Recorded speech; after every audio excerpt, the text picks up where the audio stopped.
pag-pray natin na makayanan pa ng inyong lingkod, na matulungan pa natin sila mapaayos tong baba ng bahay na yun ang huling pakiusap ni tatay. Kaya lang, yun lang. Hindi ko lang maipapangako kung matatapos ko, pero ang tatapusin ko dito flooring.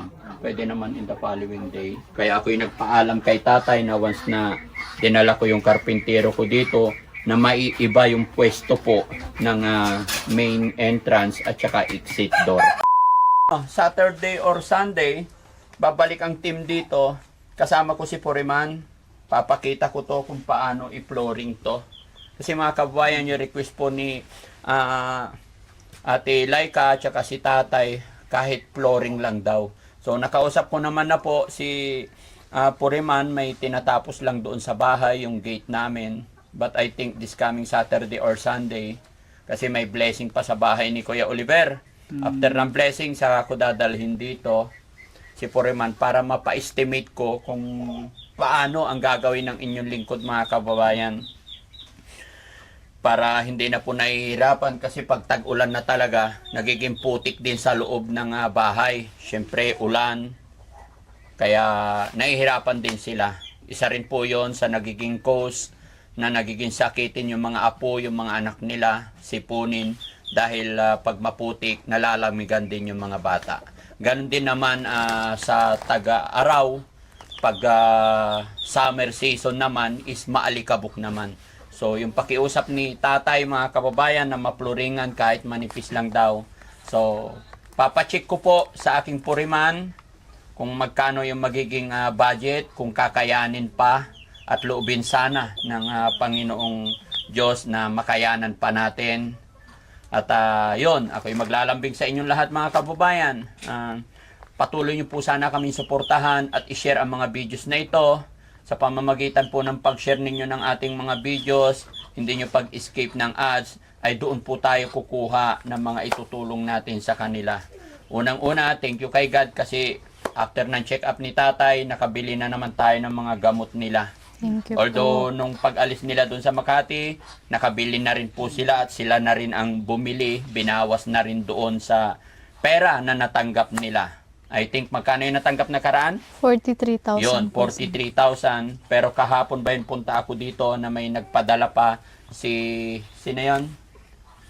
Miss ng Florida. Yan, may pahabol pa si Ma'am Miss of Florida na nagbigay ng 5,000 ba? Tama? Yan, 5,000. Nakaraang upload yon. Kaya sa lahat po ng mga nagpapadala tulong pinansyal, prayers, sa pamilyang ito, maraming salamat, mga kababayan. Kaya ng aking sinabi, sama-sama tayo hanggang mapagtagumpayan ni Ate Dangdang tsaka ni Tatay. Ganun din po sa anak ni Ate Laika, mga kababayan.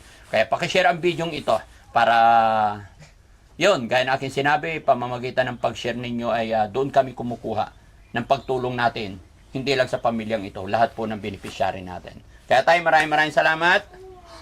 Salamat din po. Yan, magpakalakas po tayo. Kain tayo ng tay, gulay-gulay. No, iwasan daw natin yung mabubuto Mabubuto. na gulay, talong, bawal na sa'yo tay, ha? Sa status ni tatay, better po isda, and then mga gulay, dahon po, dahon.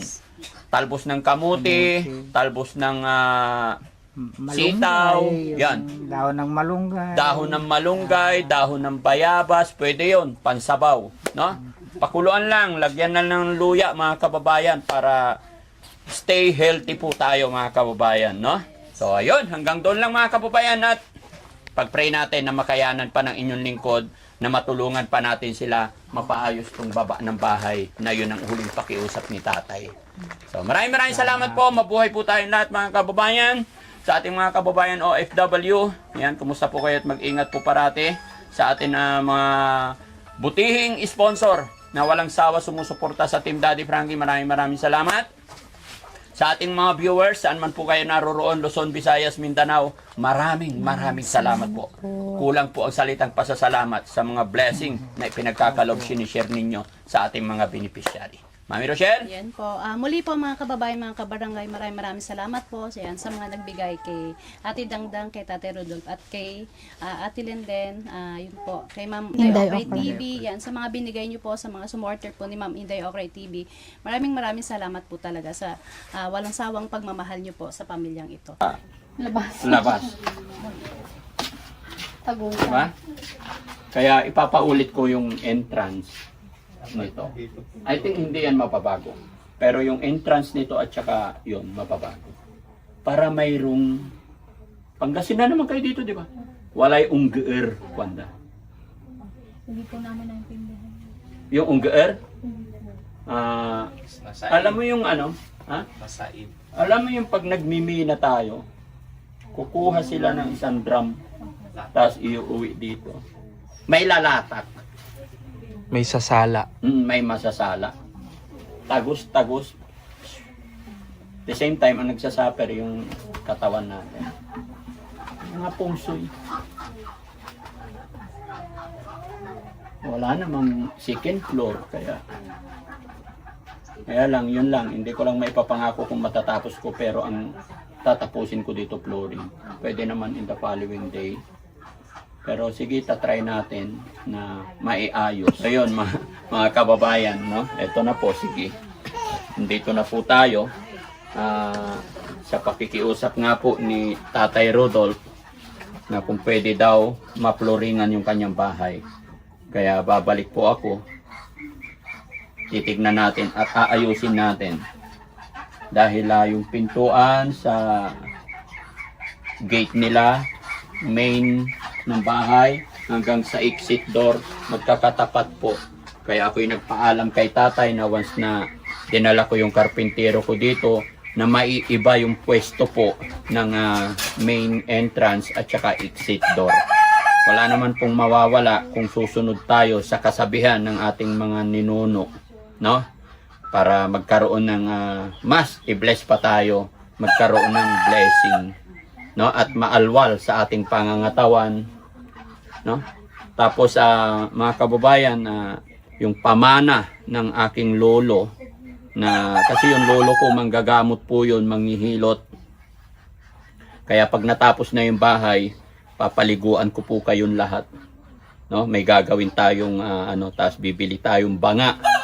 Lahat ng pinampaliguan, sama-sama natin doon para sabay-sabay na mawala yung sakit-sakit, yung mga hindi maganda. Iiwan natin doon sa malayong lugar, sa bundok, yung walang makasalo, no? Naniwala ka ba doon, tay? Alam mo ba yon? Opo. Pero hindi pa nangyari sa inyo yon. Wala pa po. Wala pang nagsuggest sa inyo yon. Wala pa po. Yun. Pero napapanood ko dyan sa TV. Oh, Totoo rin po yun. totoo rin yun. Wala pong Maniwala masama ako doon. tayo kung maniniwala tayo. Pero hindi tayo magdidepend lang sa iisa. Kailangan tuloy-tuloy natin yun sa mga doktor, sa gamutan. No? Okay. Diba, Dang? Gusto mo maligo, Dang? Ha? Gusto mo maligo? Anong ginawa mo sa 500 na binigay ko sa'yo? Ha? Nandun sa wallet ko. Ano nandun sa wallet mo? Oh. Hindi pa nabawasan? Nagmerienda ka na daw eh. Anong binili mo? Dito ka. Wow, mag-swing-swing. Ay, bakit? Putol na naman yung tsinelas mo. Kapuputol lang kanina. Oh. No? Kahit nakaklibi ka lagi. Ha? Yeah, taas mo lagi. Ha? Okay? Yung unang pera pa niya yun siguro. Yung unang pera. So, ibig sabihin, maingat din siya sa pera niya. Nagtatago rin siya ng sarili niyang pera. O, sige, pagbalik ko, bigyan kita ulit pag naubos na yung binigay ko. Ano? Okay? Basta gusto ko pag pupunta ka rito, sumasayaw ka parati. No? Huwag muna ngayon kasi pag sumayaw ba, mabinat na naman ako. No? Si Sam kasi pasayaw ng pasayaw sa akin eh. Hindi ako mahilig sumayaw, mga kababayan. Mula doon hanggang dito isa. Tapos doon hatiin to. Dalawa. Ganun yun.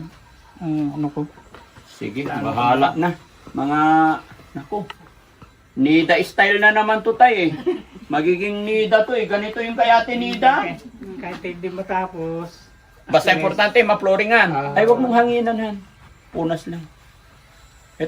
Alam nyo mga kababayan, mas gusto ko pa yung magpagawa ng start ground zero kaysa renovation. Kasi mahirap pagka renovation talaga. Pero, sige po. Try natin. hanggat nandyan kayo na nagtitiwala kay Daddy Frankie, hanggat nandyan kayo sumusuporta at naniniwala sa Team Daddy Frankie, hanggat nandyan ang Team Daddy Frankie na tumutulong sa akin kahit na may mga sakit ako, tuloy pa rin silang nagpupunta sa mga beneficiary natin, hindi po susuko ang team. Kahit na may mga schedule na po kami papunta sa ibang lugar, pasisimulan ko to. Pwedeng gumalaw ito kahit wala si Daddy Frankie. Kaya yon, sige, abangan na lang natin mga kababayan kung ano ang magiging outcome ng bahay na to. Kasi sorry sa word na sinasabi ko kay tatay na hindi ko talaga mawari kung nasaan ang entrance, pintuan, nasaan ang gulo-gulo. Kaya sabi ko kay tatay, mangingialam ako, iaayos natin. Sa tulong at gabay ng Panginoon at syempre sa suporta ni Mami Rochelle. Mami Rochelle, isang kiss naman dyan. Joke lang. Ha? Ayan. Kaya malakas na tayo mga kabayan. Maraming salamat and God bless po. Mabuhay po tayo lahat. Let's go. Ha? Huwag na. Ayan ka na naman. Mamaya uwi ka na naman. Matik! Oo. Pagkikis ako dito, maya sa gabi, uwi si Sammy.